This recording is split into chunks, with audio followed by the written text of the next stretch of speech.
आपला बहुमोल वेळ खर्ची घालून स्वामींचा आशीर्वाद आणि त्यांना नतमस्तक होण्यासाठी खरं तर आपण उपस्थित झालात। मागाशी गुरुजींनी पुकारल्यावर अनेक जणांनी हात उंच केले की आम्हालाही सेवेकरी व्हायचं आहे। ही बाब अत्यंत स्वागतार्ह आहे आणि या बाबीमुळं निश्चितपणे प्रत्येक वैयक्तिक, कौटुंबिक, सामाजिक जीवनामध्ये स्थैर्य, सौख्य, शांती याचा मार्ग आपणाला निश्चितपणे सापडेल आणि हरवलेली मनःशांती ही याशिवाय आपणाला मिळणार नाही। म्हणून त्यासाठी आपण सेवेकरी होणं अगत्याचं आहे। असोच आज रविवार आहे। आज असंख्य जण आपल्या निर्माण होणाऱ्या असंख्य मानवी समस्या घेऊन आलेल्या आहेत। बऱ्याच जणांनी आपल्या समस्या पेपरवर दिलेल्या आहेत। या सर्व समस्यांची उत्तरं आपणाला मिळणार आहेत। विनामूल्य मार्गदर्शनातून या विभागातून काम केलं जातं। त्याआधी उद्याच्या 13 मेला एकादशी आहे आणि 17 मे ते 25 मे या काळात राज्यात सर्व नद्यांचा मानसन्मान आणि स्वच्छता अभियान राबवत आपण आहोत।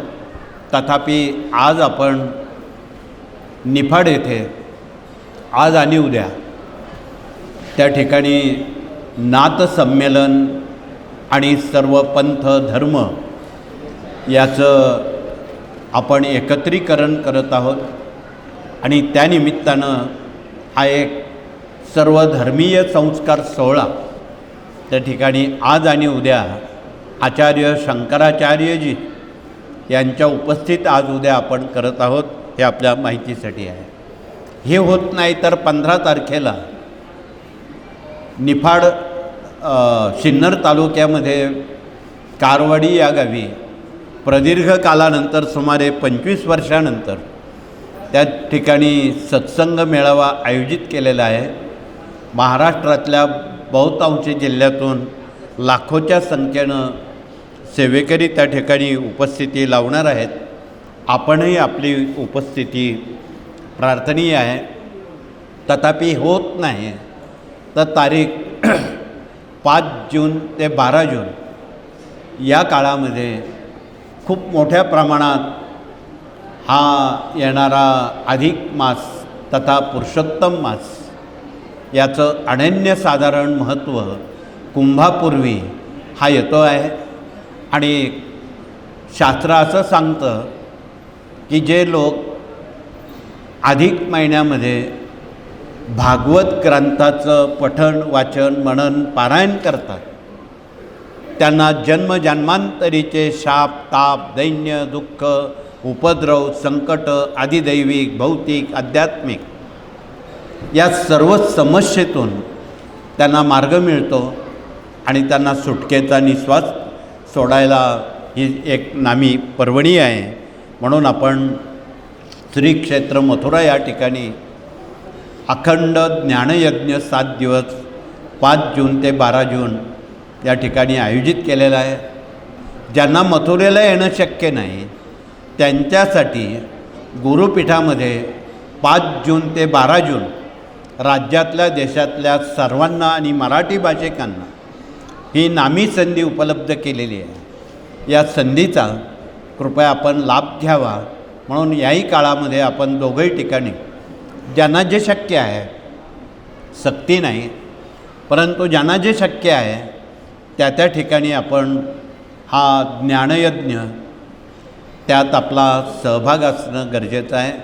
म्हणून हा सांगावा इथे आमचे प्रशासकीय कामकाज करणारे प्रतिनिधी इथे आलेले आहेत आणि ज्यांना ज्यांना मथुरा किंवा गुरुपीठावर यायचं आहे त्यांनी या उभ्या असणाऱ्या प्रतिनिधींशी संवाद साधून पुढील कारवाई कशी करावी त्याचं सविस्तर मार्गदर्शन हे प्रशासकीय कामकाज प्रतिनिधी आपणाशी संवाद साधणार आहेत। कृपया आपण आपला शंका समाधान त्याचं निवारण करून घ्यावं। त्यानंतर आज आपल्यामध्ये मूल्य शिक्षण गर्भसंस्कार आणि शिशुसंस्कारात काम करणारे गुरुजन प्रतिनिधी आलेले आहेत. त्यांनी देखील आपला परिचय देऊन आगामी पुढील महिन्यात शाळा भरतील त्याआधी आपली पूर्वतयारी करावी आणि पुढील पिढी या देशाचे आदर्श सेवेकरी व्हावेत, निर्व्यसनी व्हावेत, शाकाहारी व्हावेत, पुंडलिक व्हावेत, श्रावणबाळ व्हावेत आणि हे जीवनादर्श त्यांनी राखावेत. म्हणजे तुम्हा जुन्या पिढ्यांना वृद्धाश्रमात जाण्याची वेळ येणार नाही, हा एक मुद्दा आहे. आणि ते हयात तुमच्याशी प्रामाणिकपणानं आज्ञाधारकपणानं वागावेत. यासाठी त्यांच्या कोवळ्या मनावर जर संस्कार केले तरच हे शक्य आहे, अन्यथा नाही. म्हणून संस्कार नावाचं जे अस्त्र आहे ते उचित वयात म्हणजे वय 5 ते 18 या वयोगटात त्यांच्या अंतःकरणावर ते रुजवलं तरच ते आदर्श नागरिक होऊ शकतील, अन्यथा पुढे बोलणं उचित नाही. म्हणून हा एक गंभीर इशारा आहे, गंभीर धोका आहे. आणि जगामध्ये आणि महानगरांमध्ये काय चाललं आहे हे आपणा सर्वांना माहीत आहे. परवा संभाजीनगरला कालच्या पंधरवड्यात आपण हा एक संस्कार मेळावा 9 जिल्हे मिळून भरवला होता आणि त्यामध्ये भरभरून पालक, शिक्षक, विद्यार्थ्यांनी खूप साथ दिली. लाखो विद्यार्थी त्या उपक्रमाला हजर होते आणि तशा घटना तिथे तत्सम काळात घडत होत्या. मुलीनं स्वतःच्या आईचा खून केला, मुलानं बापाचा खून केला. असे जर संस्कार घराघरात राहिले या देशाचं देशपण आणि संस्कृती कितपत टिकेल हा महत्त्वाचा प्रश्न ऐरणीवर आहे. म्हणून त्या दृष्टीनं आपणाला कळकळीचं निवेदन आहे. 12वी 10वीचे निकाल लागले की अनेक मुलं आत्महत्या करतात, काही मुलं घरातून पळून जातात, काही मुली पळून जातात. हे संस्कार उचित नाही.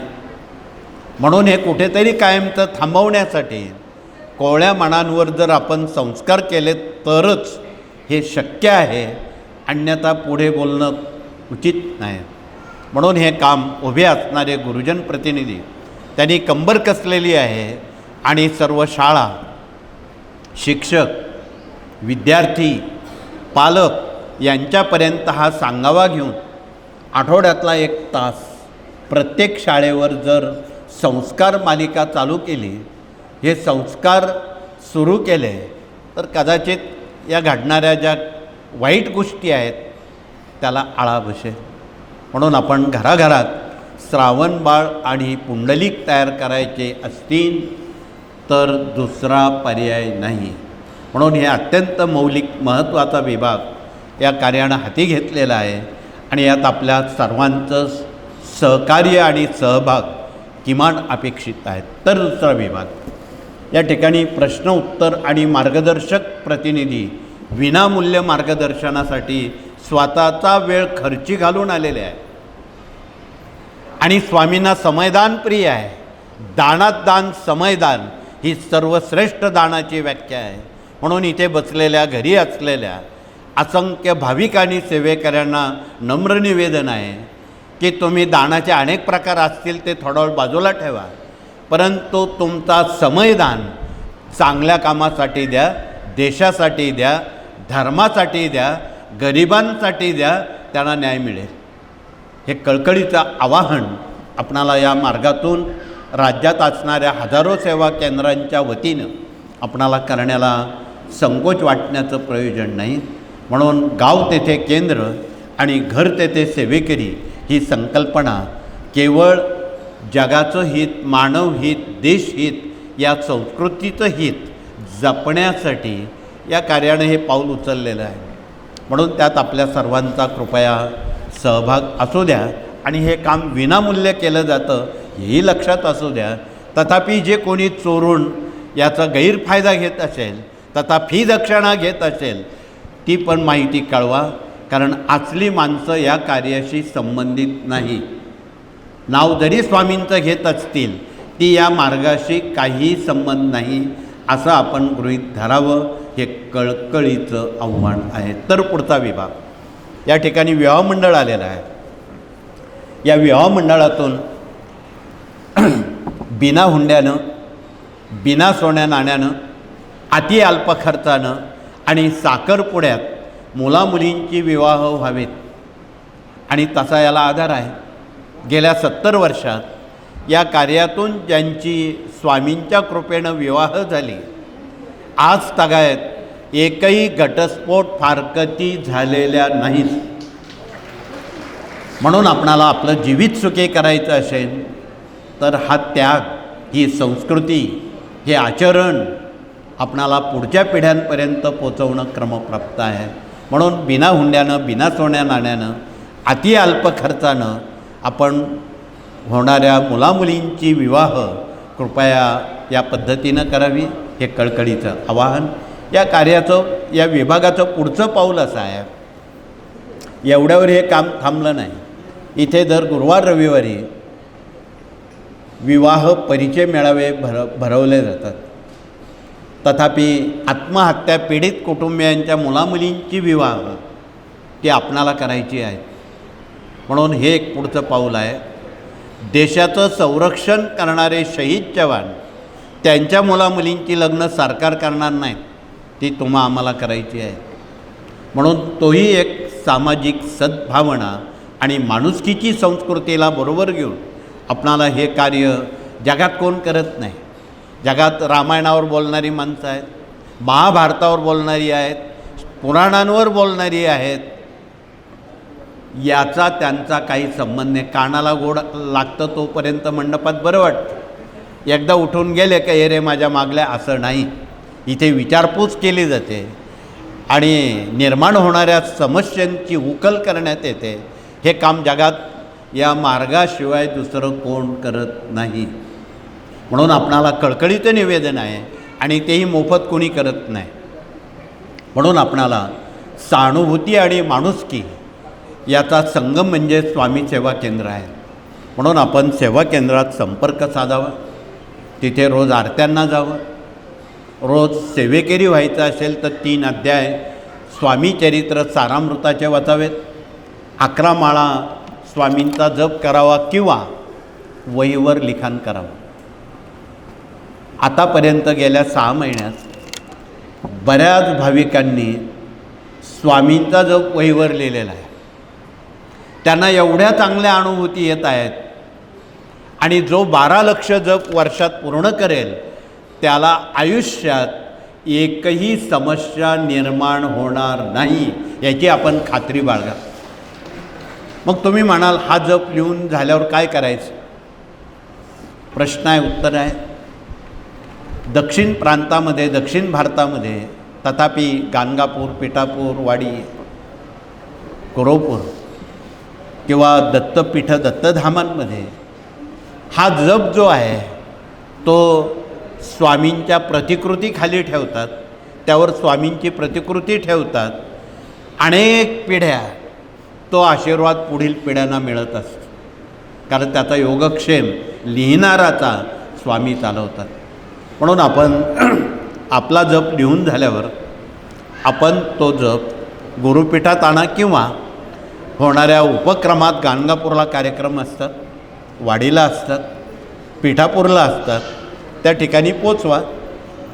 आपण तो पूर्ण झालेला जप त्या ठिकाणी त्याचं सुव्यवस्थित नियोजन करण्याला नामी संधी आपणाला मिळालेली आहे. म्हणून आपण या बहुविध उपक्रमात आपला भाग असू द्या. ज्यांना जे जे शक्य आहे ते करू द्या. ज्यांना पारायण करायला वेळ नाही त्यांनी फावल्या वेळात स्वामींचा जप लिहायला अडचण नाही, वेळेचं बंधन नाही. उलट हाताबोटांचा व्यायाम होतो आणि जप लिहिताना 3 वेळा उच्चारला जातो तेव्हा आपण लिहितो. म्हणून जप लिहिण्यामध्ये जे वेगळं सामर्थ्य आहे ते काही आवरच आहे. म्हणून त्याचा आपण कृपया स्वाद घ्यावा. विवाह मंडळातून आपल्याला अनेक कामं पुढे करायची आहेत. विवाह मंडळाचं पुढचं पाऊल समाजामध्ये दुर्लक्षित जे लोक आहेत, जे विकलांग म्हणतो किंवा दिव्यांग म्हणतो, त्यांनासुद्धा योग्य जोडीदार देण्याचं काम विवाह मंडळानं केलेलं आहे. कालच्या 2 महिन्यापूर्वी नाशिक जिल्ह्यात 1100 दिव्यांग निघाले आणि या कार्यानं त्यातले 18 विवाह त्याच दिवशी केले, 1 रुपया खर्च न करता. म्हणून दुर्लक्षित जगणारी जी माणसं आहेत, जी दुःखी आहेत, पीडित आहेत, परावलंबी आहे, त्यांना कोण वाली नाही, त्यांना आपण वाली आहात. म्हणून आपण त्यांना वाली होऊन, त्यांचे अश्रू पुसून, त्यांचं परावलंबत्व दूर करून त्यांना स्वावलंबी जीवनाचं आणि माणुसकी शास्त्राचं हे प्रशिक्षण आपण विवाह मंडळातून कृपया देण्याचं करावं, हे कळकळीचं आव्हान आहे. म्हणून आपण लोकांकडून, उद्योजकांनी हुंडा घेऊ नका. तो हुंडा गरिबांच्या मुलांसाठी लावला, त्यांना अश्वमेघ यज्ञ केल्याचं पुण्य एका लग्नात मिळणार आहे. म्हणून या सर्व बाबी सामुदायिक जीवनाच्या सद्भावनेच्या आहेत आणि माणुसकी संस्कृती पुढे नेण्याच्या आहेत. आपण त्याचा कृपया विसर पडणार नाही, ही आपण तत्वतः काळजी घ्यावी. यात सांगण्यासारख्या खूप बाबी आहेत. पुढचा विभाग, या ठिकाणी कृषी प्रतिनिधी आलेले आहेत. त्यांनीसुद्धा परिचय देऊन वेळोवेळी कृषी गीतेतून, आता लवकरच पुढील महिन्यात खरीप हंगाम सुरू होतो आहे, परंतु यंदा पाऊस लेट आहे, कमी आहे. हे आपण आत्ताच पर्जन्य सूक्ताचं आपण ध्यास घ्यावा आणि रोज एक वेळा त्रिकाल आरतीत ज्यांना शक्य आहे त्यांनी रोज एक वेळा तरी पर्जन्य सूक्ताचं जर वाचन केलं तरच पाऊस सुवृष्टी होईल. अन्यथा अनावृष्टी, अतिवृष्टी ही शेतीला कुणालाही परवडणारी नाही. सुवृष्टी झाली तरच बळीराजा सुखावेल, शेती चांगली पिकेल, नद्या बारमाही वाहतील, पिण्याच्या पाण्याचे प्रश्नासह वापरण्याच्या पाण्याचे प्रश्न मार्गी लागतील. म्हणून नद्या स्वच्छता अभियान या कार्यानं हाती घेतलेलं आहे. ते 17 मे ते 25 मे या काळात प्रत्येक गावची नदी आपणाला साफसफाई करायची आहे. ती नुसतीच जलवाहिनी नाही, ती जीवनवाहिनी आहे. परंतु दुर्दैवानं काही दशकांपासून त्या नद्यांच्या आम्ही मानव जातीनं गटारगंगा केलेल्या आहेत. कचरा टाक, निर्माल्य टाक, सांडपाणी त्यात सोड, कारखानदारसुद्धा ते घाणपाणी त्यात सोडतात. नद्यांनी हा न कळत आपल्याला शाप दिलेला आहे, पाऊस न पडण्याचा आणि तापमान वाढवण्याचं. हे आपण ओळखून घ्यावं, याला ज्योतिषांची गरज नाही. म्हणून आपणाला कळकळीचं निवेदन आहे की नद्या या पवित्र ठेवाव्यात. तिथे कुठल्याही प्रकारची दुर्गंधी, घाण, मानवनिर्मित ज्या काही गोष्टी आहेत त्या आपल्याला थांबवता आल्या पाहिजे. म्हणून आपणाला कळकळीचं निवेदन आहे. पुढचा विभाग, या ठिकाणी डॉक्टर लोक आलेले आहेत. आज मोठ्या संख्येनं डॉक्टर लोक मराठवाड्यातून आलेले आहेत. 7 ते 8 डॉक्टर आलेले आहेत. तुमच्यासाठी आलेत, मोफत मार्गदर्शन सेवा देण्यासाठी आलेत. नव्हे, काही दशकापासून आपण कॅन्सरवर संशोधन करत आहोत आणि सुदैवानं आजपर्यंत 100% कॅन्सर बरा करण्याला स्वामींनी यश दिलेलं आहे.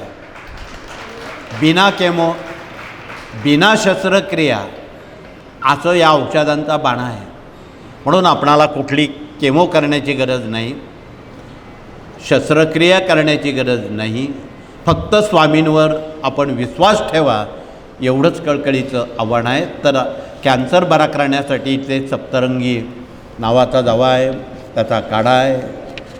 ज्यांना ब्लड कॅन्सर किंवा घशाचा कॅन्सर आहे त्यांच्यासाठी रानभेंडी आहे, ती कशी घ्यावी ते डॉक्टर लोक सांगतील. ज्यांच्या शरीरात पोटात कुठेही गाठ आहे ती घालवण्याचं काम वेखंड करतं. म्हणून आपण ही सारी दवा वेगवेगळ्या कॅन्सरची कृपया समजून घ्यावी. फक्त औषधं थोडे कडू तुरट आहेत, डोळे झाकून घ्यावे लागतील आणि त्याची थोडी पथ्य आहेत ती पाळावी लागेल. पथ्य पाळताना त्या पेपरवर पाठीमागे उडीद, बाजरी, मका, वांगी, हिरवी मिरची एवढं जर तुम्ही वर्ज्य केलं तर कॅन्सर बरा होऊ शकतो. म्हणून रुग्णांना आपण त्याची पथ्य समजून सांगावी आणि सांभाळावी, हे कळकळीचं आवाहन. तथापि आमच्या इथे बसलेल्या, घरी असलेल्या साऱ्या भगिनींच्या घरात मसाल्याच्या डब्यात सारी औषधं आहेत. त्या मसाल्याचा डबाचा अभ्यास करा. त्यामध्ये जिरं आहे, मिरं आहे, हळद आहे, दालचिनी आहे, बरंच काय काय आहे, तेजपान आहे. ही सारी केवळ स्वयंपाकाचं साहित्य नाही, ती दवा आहे, दुवा देणारी दवा आहे, निरोगी जीवनाचा मार्ग राखणारी दवा आहे.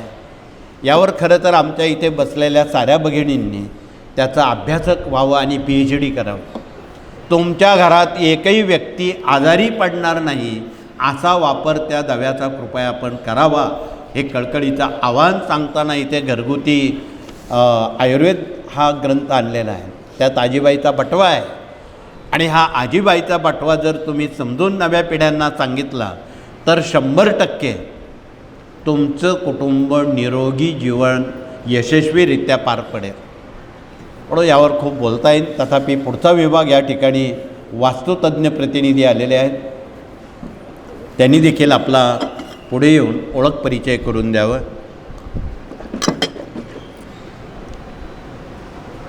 वास्तूचं वास्तूपण राखण्यासाठी हे शास्त्र पुढे आलेलं आहे. बऱ्याच कुटुंबामध्ये असंतोष आहे, आजारपण आहे, दुःख आहे, डोक्यावर कर्ज आहे, आजारपण आहे, अनेक भानगडी आहे. त्याचा कार्यकारण भाव लवकर कळत नाही. पण ज्यावेळी ईशान्य दिशेला जिना येतो, आग्नेय दिशेला पाणी येतं, नैऋत्य दिशेला प्रवेश येतो आणि घरात फुटलेली भांडी, फाटलेले कपडे, तुटलेल्या चपला, किचनला काळ्या रंगाचा दगड, हे आजार आणि कर्जाचं, डोक्यावर कर्ज वाढण्याचं लक्षण आहे.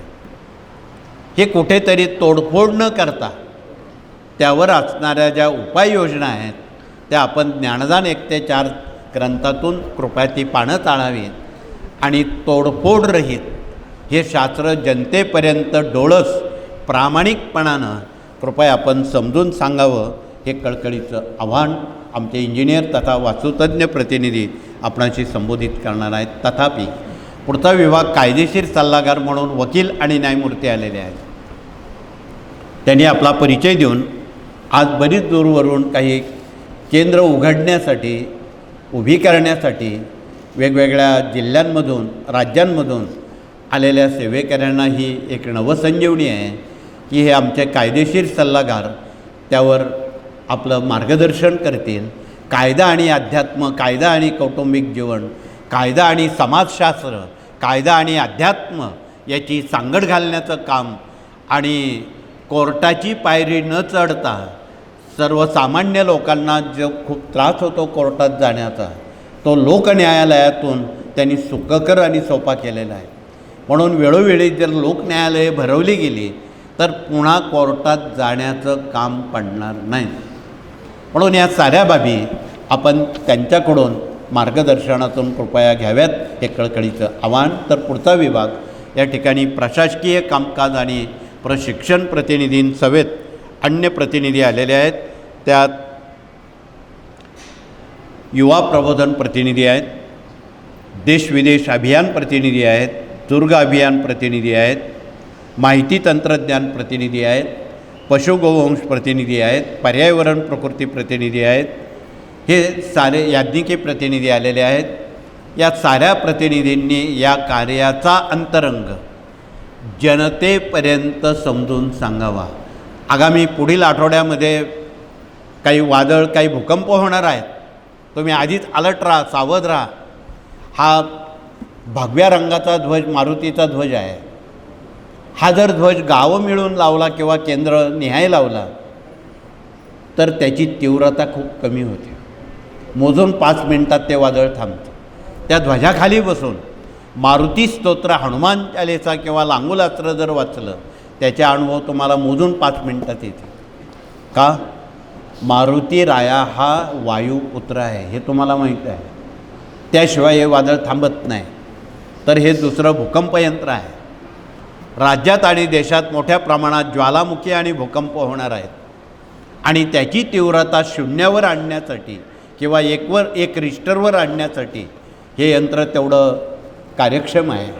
म्हणून आपण या यंत्राचं केंद्रनिहाय तथा गावनिहाय तथा मारुती मंदिरात त्याची स्थापना करावी. वित्त आणि मानवहानी टाळावी. याला रुपया लागत नाही. म्हणून गावाचं ज्यांना भलं करायचं आहे त्या लोकांनी यात अवश्य भाग घ्यावा आणि जनतेला विश्वासानं एकत्र आणून या उपासना गावनिहाय कराव्यात. तो कुठल्या जाती धर्माचा आहे याशी आम्हाला काही घेणं देणं नाही, परंतु स्वामी मार्गामध्ये माणूस नावाची एकच जात आहे आणि माणुसकी नावाची एकच संस्कृती आहे. त्यालाच सेवेकरी स्वामींनी संबोधलेलं आहे. हे आपणाला पटतं का बघा. इथे अनेक मुस्लिम लोक, ख्रिश्चन लोक अत्यंत पोटतिडकीनं स्वामींची सेवा उपासना करतात आणि आपसातील वैर द्वैत घालवतात. हे कळकळीचं आवाहन आपणाला केलेलं आहे. अधिक विषयांतर करणं उचित नाही. शेवटचा विभाग मराठी अस्मिता आणि भारतीय संस्कृती आमच्या माता भगिनींनी जिवंत आणि समृद्ध केलेला विभाग आहे. त्या वतीनं त्यांनी आपला परिचय देऊन वर्षभरात येणारे सण आहेत, वार आहेत, व्रतं आहेत, वैकल्य आहेत, देवी आहे, खंडोबा आहे, हे बऱ्याच कुटुंबियांना माहीत नाही. गोत्रही माहीत नाही, देवी माहीत नाही, खंडोबाही माहीत नाही. फार मोठी अनभिज्ञता काही दशकांपासून या देशात आणि राज्यात आहेत. म्हणून महाराष्ट्रापुरतं बोलायचं झालं तर छत्रपती शिवाजीराजांनी खूप मोलाचे उपकार आपल्यावर केलेले आहेत. अनंत जन्म ते फिटणार नाहीत एवढे उपकार आपल्यावर छत्रपतींनी केलेले आहेत. त्यांनी लिहिलेल्या ग्रंथामध्ये महाराष्ट्रातली मुख्य 96 कोळी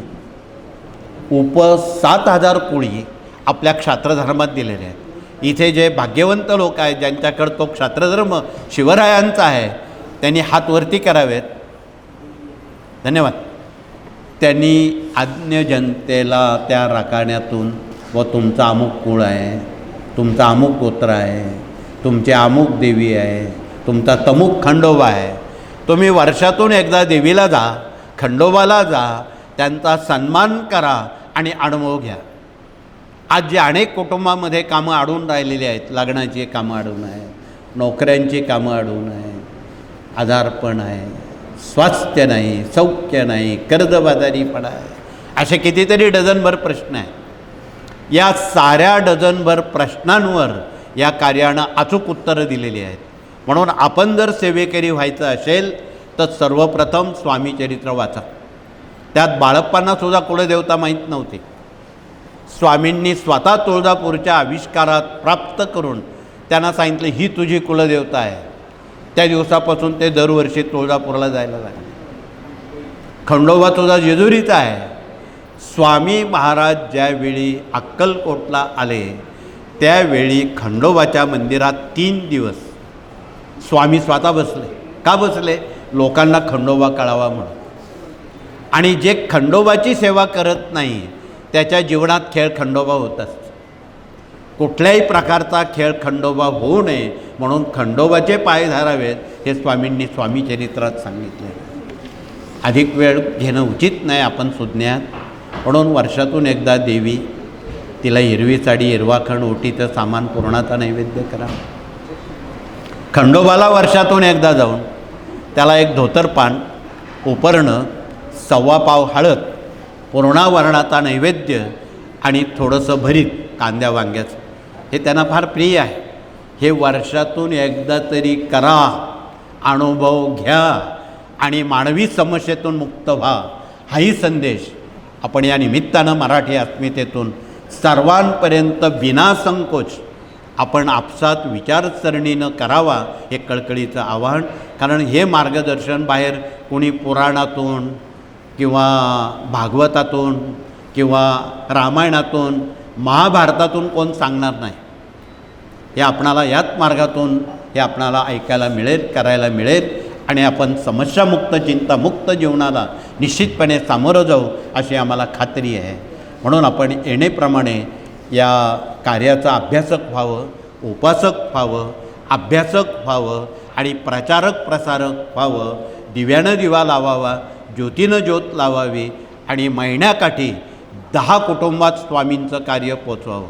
त्यांना एक तसबीर भेट द्यावी, त्यांना 11 माळी जप करायला लावावं, त्यांना शाकाहारी राहायला लावावं. ते पुण्य सांगणाराला मिळेल, म्हणजे तुम्हाला मिळेल. हे पटतंय का बघा. आपण या साऱ्या बाबी जनतेपर्यंत विनाशुल्क, विनामूल्य मार्गदर्शनातून कृपया करण्याचा सारे दरवाजे आपणाला खुले आहेत. अधिक विषयांतर न करता आगामी येणाऱ्या मलमासाच्या पुरुषोत्तम मासाच्या आपणा सर्वांना मनापासून शुभेच्छा धन्यवाद देऊन हात जोडून आपण प्रार्थना करू. प्रार्थनेनंतर आपणाला सूचित अशा काही गोष्टी सांगितल्या जातील. आज रविवार आहे. जे भाग्यवंत आहे पुण्यवंत आहे ते 12 ते 2 या वेळेत श्री मल्हारी सप्तशती या ग्रंथाचं 1 तासाभरात वाचन पारायण मनन चिंतन करणार आहे. तो ग्रंथ दाखवा, म्हणजे कुटुंबामध्ये एकोपा निर्माण होईल.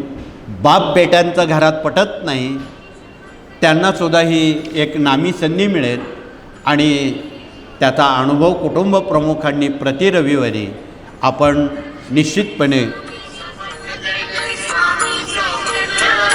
निश्चितपणे आपण प्रति रविवारी हे सांगावं, हे कळकळीचं आव्हान. अधिक वेळ घेणार नाही.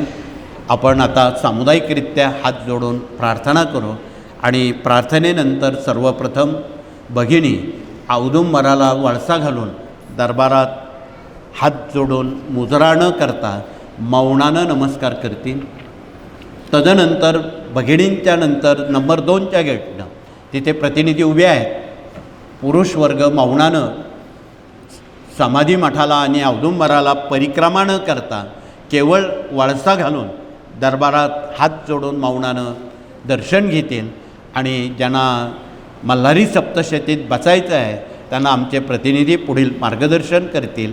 सक्ती नाही, परंतु ज्यांना अनुभूती घ्यायची आहे त्यांनी त्यात अवश्य लाभ घ्यावा. पुन्हा एकदा आपणा सर्वांना मनापासून धन्यवाद शुभेच्छा देतो. या ठिकाणी थांबतो. श्री स्वामी समर्थ.